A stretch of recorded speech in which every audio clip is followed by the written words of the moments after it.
Fellas, it's the Stick reporting in here, and I want to talk about something new and exciting I've been doing. It's something that I recommend that you try out as well because it's not going to cost you any time in the gym.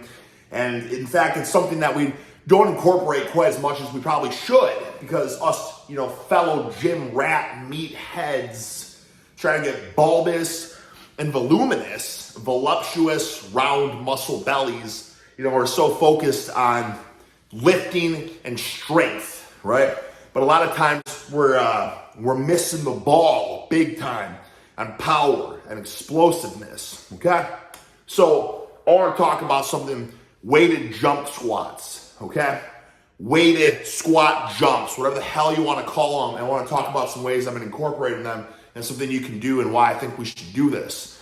Okay, so this first freaking snippet of footage here is at the gym with a 45-pound plate, busting these suckers out. Because fellas, here's the thing, okay? When you're doing your squats or your deadlifts, there's plates laying around everywhere. And you can do it, you can start with a 10-pound plate, 25-pound plate, 35-pound plate, 45-pound plate. The weight really doesn't matter that much, okay? Basically, what the thing that matters is freaking exploding, okay? I want you to think about this. I want you to think about jogging versus sprinting, okay? Jogging is easy. People do it for freaking marathons, right? I'm not saying that that's easy. By no means am I saying that's easy, but I'm saying you're not going to tear muscles jogging, but you're also not going to get jacked, stacked, succulent, downright freaking dense and striated jogging. You'll get striated, don't get me wrong. You'll absolutely get striated. You won't get voluminous though, okay? Whereas sprinting, same freaking thing, right? You're running, but sprinting versus jogging, sprinting can tear your freaking muscles right off the bone. You know what I mean? Very, very common to pull a hamstring when you sprint, okay? I tried this out a year or two ago, and I hadn't sprinted in forever, and I pulled both my hamstrings, and I couldn't bend over for 2 weeks, okay? Because I underestimated the freaking sheer intensity that is sprinting. You know what I'm saying?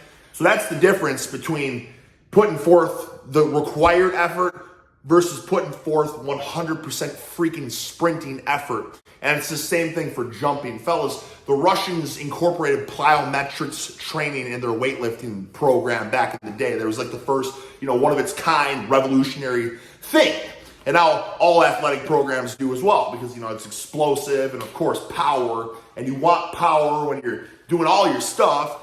Power is basically the freaking ability to freaking generate as much force as quickly as possible and freaking explode. You know what I'm saying? So you think that's not going to help you in your squat? And you think if that you have more power in your squat, you're not going to put more freaking horse meat on your hammocks and your glutes? You know what I'm talking about?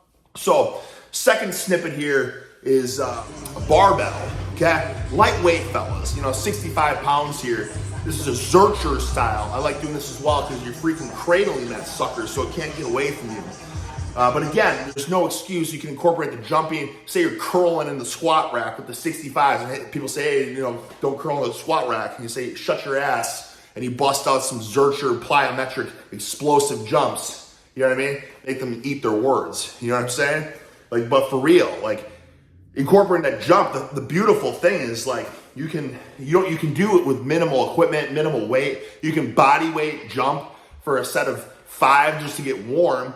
And then you can freaking body weight, grab a 20-pound or a 10, and then like I said, a 25-pound plate, 35, 45, whatever. Say there's a bar there, you're doing your upper body, freaking explode, Zercher style. I don't like the back squat style just because of the way that it would land, on your neck, or you know what I'm saying? I feel like it puts you in a terrible position. So I feel like there's a lot better alternatives than that. Third one, fellas, I incorporate this a ton. This is probably the most popular one that I do, is the dumbbell squat jump. And I do these because I do a lot of lunging now, dumbbell stuff. But hey, we all use dumbbells to get jacked, stacked, downright striated, bulbous, voluminous, voluptuous. You know what I mean? Dumbbells are a key tool. And when you have access to dumbbells, you have access to freaking 5, 10, 15, 20, 25, 30, 35, 40, 45, 50, 55, 60, 65, 70, 75, 80, 85, 90. You know what I'm saying? The list freaking goes on and on and on. Even if you go to a shit gym, you still have dumbbells up to 80s, Planet Fitness. You know what I'm talking about? And listen, a pair of 80s is 160 freaking pounds. Okay, if you're jumping with a pair of 80s in your hands, I mean, brother, that means you could have a freaking 550 pound squat probably, and that would still be sufficient weight to explode with. Okay, I'm talking pretty intense. So the thing is, like I said, you don't need 1,000,000 pounds. Like you see people doing these trick jumps like on YouTube or Instagram, or 405 pound squat jump. Well, that's just freaking downright, dangerous and stupid. Okay, and you might as well just squat the weight at that point. But the thing is, like with the lightweight, it's a whole beautiful freaking toolbox because it doesn't really require the grinding mentality. It's more fun. You know what I mean? Just jump. Jumping's freaking fun. Kids jump. My daughter doesn't want to lift weights. She doesn't think it's fun, but she'll freaking jump all day because jumping's fun. You know what I'm saying? So like it has a totally different mentality that you can bring to your training, and you can make your training athletic and work on explosive plyometric movements, right? Even if you're having the most jabroni, gym bro, Johnny bodybuilding workout ever, say you're doing bis and tris today, you can incorporate some jumps and all of a sudden, well, frick, you got a pretty athletic workout in there, So this is really easy stuff or super easy, freaking revelation that I've kind of opened Pandora's box with, and I'm experimenting with it. And, obviously, how did this come about? You were asking, Sticky Ricky? Well, I'll give you an answer. So, I had the patellar tendon, triple tear, 3 full tears of the tendon, major surgery. So I need to strengthen this sucker, okay? Well, they say that, plyometrics is a freaking great way to strengthen your tendons and ligaments, bulletproof your knees, okay? And I can attest to that because let me tell you something. I've had surgery now. It's been over a year, right? And I still have a very hard time doing a single leg jump. Just hopping on my surgically repaired leg is very difficult. Whereas on the good leg, you can hop like freaking Peter Rabbit. You know what I'm saying? It's no problem at all. But on a surgically repaired leg, it's a freaking problem, okay? Now, the tendon doesn't have that tensile strength, okay? But doing the plyometrics and absorbing the impact, I guess, and exploding and absorbing and exploding and absorbing is, making that tendon a freaking steel wire, okay? And someone like me, the last thing I want to do is ever get hurt again. So it's like, okay, injury prevention, how can I do this? Okay, well, what I'm going to do is start incorporating more plyometric movements, right? And you may say, well, Stick, what kind of plyometrics are these? Like people do plyometrics to improve their vertical freaking jump, So when you see people doing their squat jumps normally, they're doing a quarter squat and then they're exploding, quarter squat and explode, right? And that's one way you can do it, but I don't care about jumping. I want bulbous horse legs. So I'm doing ass to grass all the way down so I can freaking, if anything, stretch the tendon on the bottom as much as well, because that deep stretch is the way you strengthen the tendons the most. Stress the tendons, strengthen the tendons.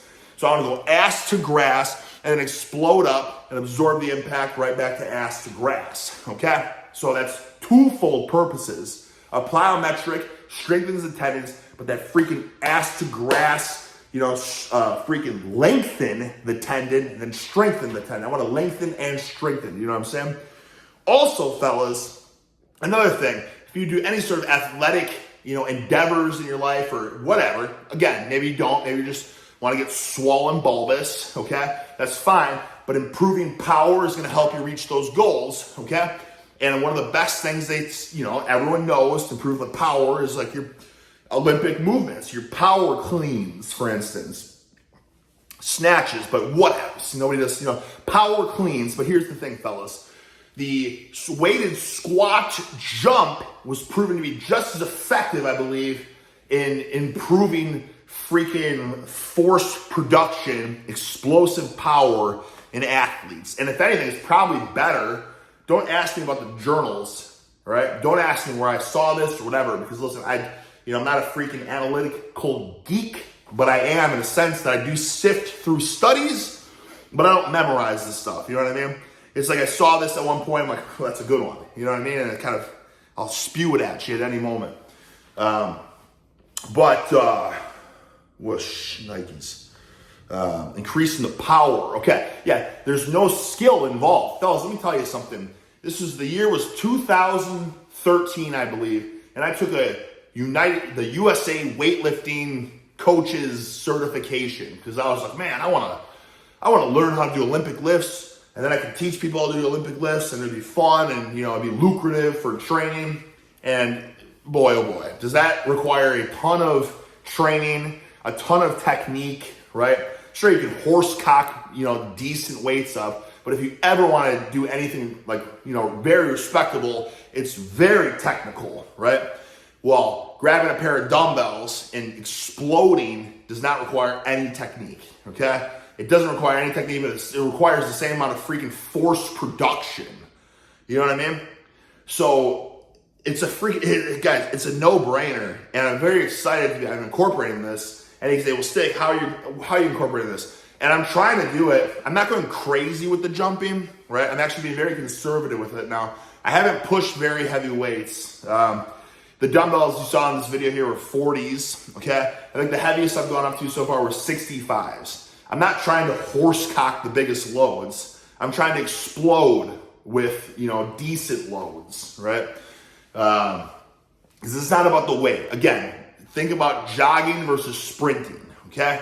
It's not like when you jog, it's like, well, let me put 100-pound weighted vest on and it's going to be the same effect as sprinting. It will not. If anything, it's just going to beat up your joints, right? Whereas you got your freaking body weight and you sprint and, give it your all-out effort, you can tear the hamstrings, freaking, slice those suckers in half because of the freaking intensity. You know what I mean? So it's not about the weight in that regard. It's about freaking the force production.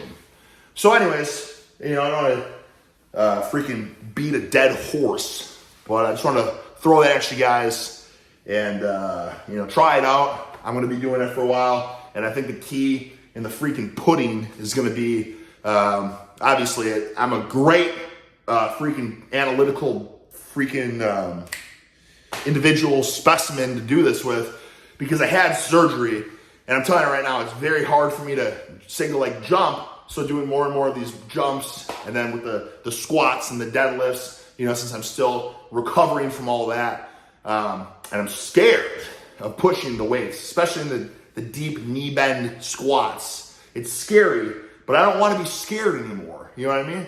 So that's why I'm really getting after these plyometric jumps, because it should strengthen the tendons, and for you guys, for injury prevention.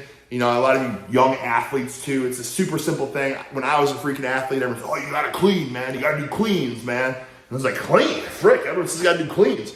And I have no four, and I'm reverse curling. You know what I mean? And it's like cat back deadlift to reverse curl. It's like, how are these developing power? Okay? Well, I'll tell you what, those weren't developing power. What's developing power is freaking jumping like a frog. Okay, that's what I should have been doing. It probably would have made me a hell of a lot better athlete back in the day. It would have made me a lot more successful.